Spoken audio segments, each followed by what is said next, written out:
I'm just preparing to live stream. It is already started, so Adam, you can. Great, thank you. Good morning. So my name is Adam Leon Smith. I am I work for a private sector consultancy called Dragonfly. But for the last 3-4 months, I've been working on the COVID Safe Pass project. So this is a project that was initiated by MIT and Ernst & Young and has since become an open source initiative.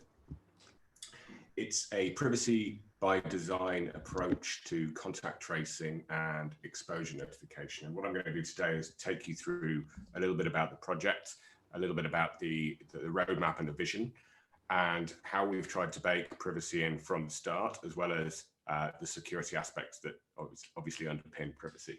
I'm going to talk about some of the challenges doing that in an open source environment and some of the ways we've tried to really lead by example in terms of privacy for the whole contact tracing, exposure notification domain area.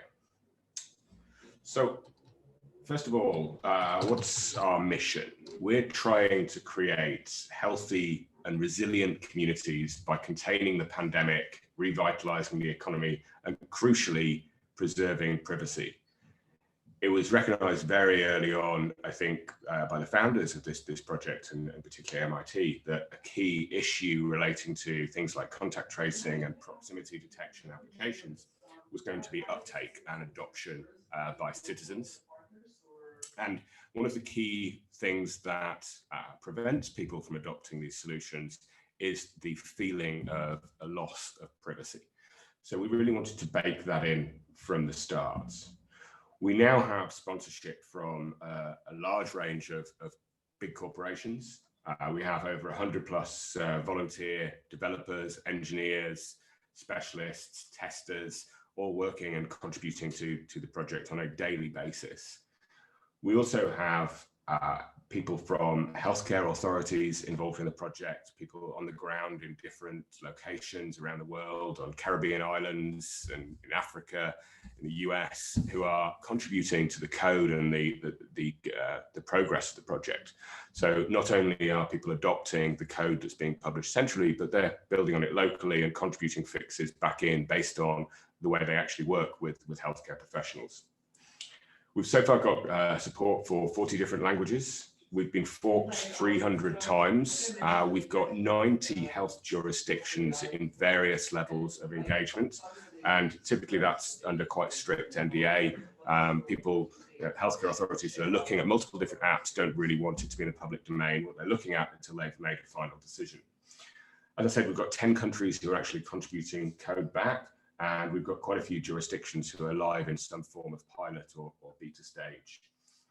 And as I'll talk about, we have 2 work streams. We have a GPS-based work stream and GAEN. So GAEN is the Google and Apple exposure notification service. We're looking at both of those. So 2 problems that we saw, first of all, as I said, the citizen adoption and privacy is really our answer to try and solve that problem. But also adoption by healthcare authorities is obviously a hurdle we have to get over to get those 90 organizations we're talking to into beta and into live. Now, in order to try and progress adoption in a sensible way, we've split out our two flagship options. GPS, first of all. So people might be surprised that a privacy preserving project wants to use GPS, but there's a number of risks around Bluetooth proximity. I mean, first of all, Bluetooth has a range of 1 kilometer, and any estimation of proximity below that is based on an algorithm which has accuracy issues. Bluetooth has problems with it goes through walls. If your neighbor is relatively close to you in a flat, you might get a false positive through Bluetooth that way. There's also security issues inherent to Bluetooth-based proximity in that you are broadcasting something. And there's a number of ways to try and tackle the security issues around that. But it is a vulnerability that doesn't exist when you're using GPS. Additionally, GPS is supported on a lot more smartphones than Bluetooth low energy. So in some locations where people have older phones or battery life is a big issue, Bluetooth proximity might be an issue. So The other reason actually is we are not trying with our GPS-based solution to provide an automated end-to-end solution to notify someone that they have coronavirus. We're trying to focus on that human contact tracer interview, where a contact tracer is talking to a patient, probably on the phone, about where they've been so they can work out who to contact. So a bit like they're doing manually now in the UK, we view our GPS solution as augmenting that with automation. So providing a memory aid for the patient and a way of the contact tracer visualizing location history. We do various things around geohashing and aggregation to try and reduce the sensitivity of that data. And go and look at some of the threat modeling sessions that we did last week if you want to know more about that. We talked about that quite a lot. We're focused very much on the actual effectiveness of our solutions in the wild. So there's a lot of work going on at the moment to work out measurement approaches around efficacy.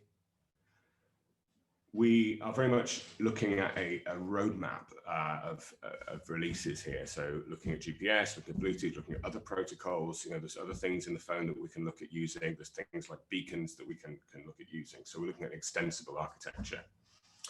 And we're very much trying to make this a community project. So as you saw before, we've got a lot of big corporations involved. We've got smaller companies that are helping with things like local rollouts and things like that. And our strategy is, first of all, to try and improve those tracing interviews. Secondly, to enable effective exposure notification, and then to build on adoption and value. We really want to be the open source project to go to if you are a developing country, if you want a solution and don't want to build it yourself. There's some technical issues that we're quite cognizant of. This is a new field, this is a new domain. Certainly in many parts of the world, this concept of automated contact tracing and exposure notification is new. It's going to be quite iterative, and there's going to be quite a lot of learning as we go through. We don't know how effective the Google and Apple solution is going to be yet in comparison to GPS, and we don't know whether GPS is as useful as we think it will be for contact tracers. So we think there's going to have to be quite a number of different protocols used, because phones weren't designed for this. And that's evidenced by the fact Google and Apple have had to make OS changes to make exposure notification possible. It's going to take a long time for these technologies to evolve, and we're really trying to be the central open source group where that happens. There's also trade-offs. I mean, there's trade-offs everywhere around privacy and efficiency and efficacy here. That's obvious. But at an individual protocol level and lots of individual design levels, design decision levels, those trade-offs are quite visible. So at the moment, we are focusing on our GPS product, and that's what we've been talking about in the threat modeling sessions, and that's what's going into beta at the moment. We have, within a few weeks, we expect to have something using the Google and Apple protocol available, and we've got a load of R&D going on. There's a lot of researchers on the security side, the privacy side, looking at how can we improve on our current implementation. So one of the things we talked about in some of the threat modeling sessions is the data that we actually publish out to phones for exposure notification. We're ultimately publishing location data, and however much we aggregate it, attempt to anonymize it, attempt to encrypt it, ultimately that data is somewhat outside of our control once it's published. So we're looking at all sorts of stuff like encrypting GPS locations with things like time and other variables that allow us to better secure that data. So lots of stuff going on in R&D. I'm kind of focused on the coalface and the first release in this GPS piece that is starting to be used as soon as next week in the wild. So we're looking at privacy and security together. The reason we're doing that is to some degree obvious, in that you can't really have privacy without having security. Another level, they're not synonymous, as I'm sure this audience will know. There's a lot of differences in the considerations that we need to make in privacy versus security, but we are considering them as codependent.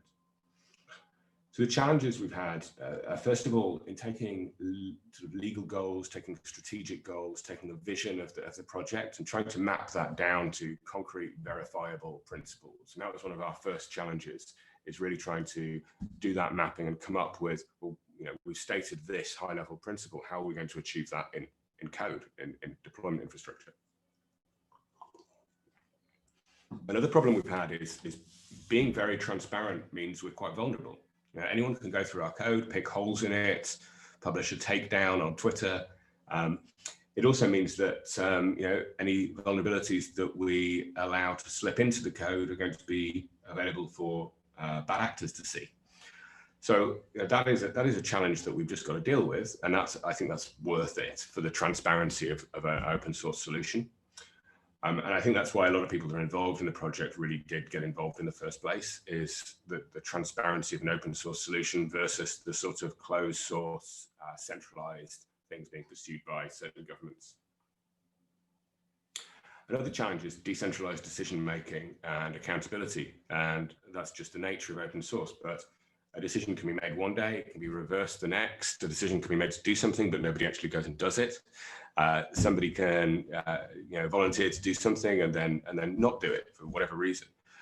Because everyone's volunteers and they're working on things they're interested in, things don't always get done in the way that you would be used to working in a corporate environment, where if someone says they're going to do something, usually they do actually do it. Also, just managing information, just understanding exactly what is going on in such a large project. Yes, I said there's 100+ active developers, but there's well over 1,000 people that are involved in some way and that are in the project Slack channel. I don't think I've ever seen Slacks used so much, because there's so much asynchronous communication going on. I've never seen features like thread replies go through to hundreds and hundreds of replies before. So managing information on the project is hard. We're using things like Confluence, Jira, as I said, Slack, but it's hard to keep track. We have an unknown amount of resources available, an unknown amount of effort, and therefore we have an unknown amount of velocity. So I'm doing that classic thing at the moment of waiting for the right time to do the final pen test on the mobile app with an external provider that's Immuniweb, that's donating one of their enterprise tests. But in a classical environment, you set deadlines, you manage it, you micromanage it. With open source, I have no idea if anyone's going to commit any code today or not. Another challenge we have is proportionality, because we really want to make it as private and secure as possible, but we also have to bear in mind that ultimately the solution has to give value to the pandemic and to reducing the infection rate. So proportionality and exactly how we apply that and how we make decisions around it has been, it's been difficult.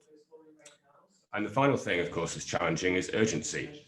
We have healthcare authorities who are crying out for the solution now.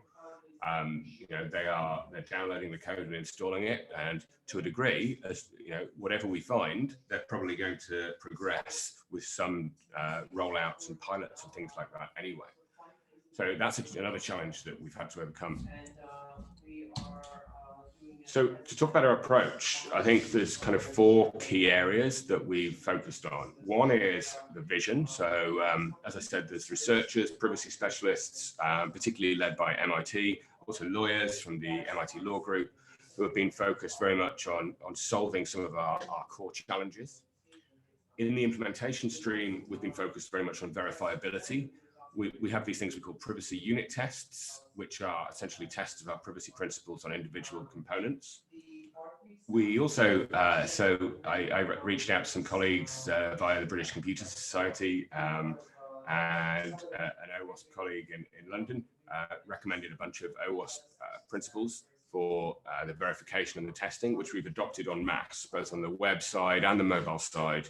We've adopted those and we've baked them into our GitHub repository that I'll show you in a minute. The next thing we've done is to ensure we have as much transparency as possible. So first of all, here I am today. I think we're spending 6 or 7 hours at this conference talking about the detail of the security aspects. Another example is Git. So our principles, our test reports, our bugs are all going in Git in a special privacy and security repository, which I'll show you now, actually. And we're also putting test reports in there. So you can find our privacy and security repo in GitHub under path check, privacy and security. So we've got in there, we've got a set of principles relating to security and privacy, and you'll recognize a lot of those from OWASP. But what we've also got is things like test reports we receive from third-party providers, third-party individuals that aren't involved in the project, that are involved in the project. And what that means is we can go through a detailed review process.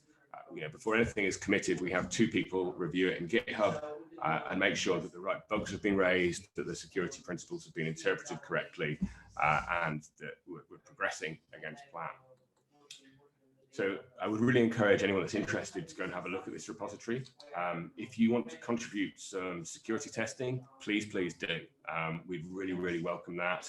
You can do that either by joining the project officially on covidsafepaths.org and getting access to all of the different data. You can just go and look at the code and send me a message on Twitter or via email, or submit a pull request into this repo ideally. The other thing we're doing is we're using BugCrowd for vulnerability reporting post-release, so we'll be going live on that shortly. And last but not least is, like I just did then, calling out for contributions to the community. It's not the case that we're going to be able to solve everything, find everything, fix everything. So when people do come with a level of criticism at our project, the first thing we ask for is, of course, to get involved and help us solve those challenges. So as I said, you can sign up to the project in full at covidsafepaths.org, and you can get access to the Confluence, the Jira, etc., and the Slack. Or if you want to help in some other way and don't really want to sign up for the project in full, feel free to drop me a note on Twitter and have a chat, and I'm happy to help. And that's it from me. So I guess, are there any questions about anything I've been through?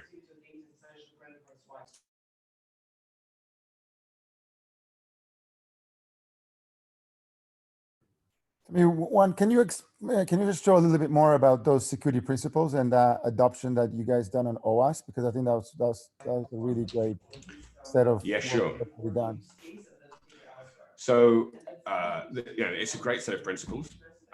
We've essentially, in our security implementation section in particular, we've analyzed which ones actually apply to our solution, because we're not implementing, for instance, the identity management part of the solution. That's going to be based on something people integrate with. So that removed a whole bunch of principles. So within each one of these OWASP principles, we intend to put a pass or fail result against it. And I know we've started doing some things, so we've got a partial pass there. So over the next few weeks, each of these will get a pass or a fail next to it. And clicking on that link will take you through to a test report where someone's actually documented how they've gone through and tested that part of the solution. So these have been really useful. We've been using these along with references from them, things like the cheat sheets and things like that. Previously, I only came across the OWASP principles when I've been reviewing penetration test reports from third parties. I've got used to seeing them as references, but I've never really delved into them in detail.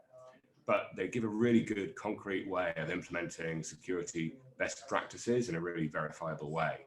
And I particularly like the mobile device side, which has some really great testing procedures documented that are there to support you. That's pretty amazing. Can you expand a little bit on how you guys are planning to, link this and to capture that information? Are you going to just do it on Markdown, or are you going to use some of the tools, or actually write test cases for it? So what we're doing is as people are submitting test reports detailing their methodology, and then we're linking that through to these pages. So if you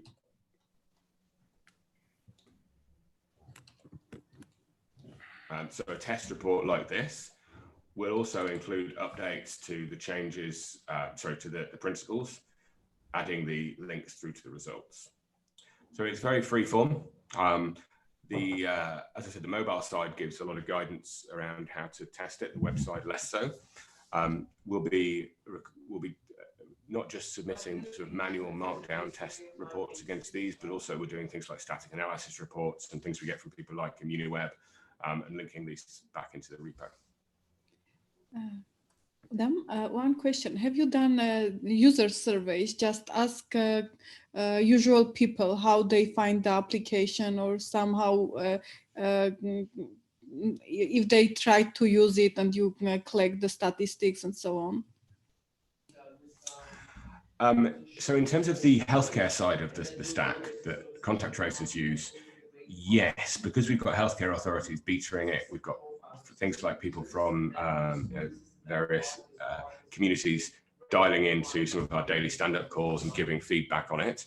In terms of the mobile app side of things, I think we're not yet at that stage because the healthcare authorities need to get to a certain level of comfort first, but I'm expecting we'll get a lot of feedback from the public once it's launched. Thank you.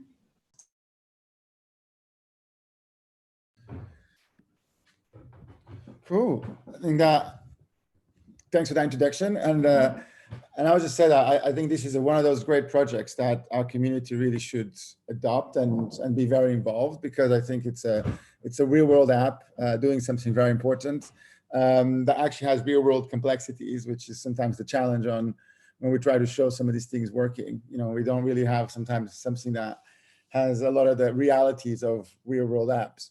So I think there's some great opportunities here. And a small little plug. So we're having a session next where we're going to talk about the labeling of the apps. And I think it's a great way to start expanding the new security thinking about creating security labels and promoting visibility, etc. And then we also have another session tomorrow on using OWASP projects, because I think there's other OWASP projects that I actually would like to explore, and I'm trying to get some other OWASP leaders to join in. But I know there's a number of other OWASP projects that I think will be really powerful here to, again, I want to see how we could put that together. So thanks, Adam, and thanks for all the effort and for participating in already a good number of sessions and still a couple more to go. And we'll end up here. Let me just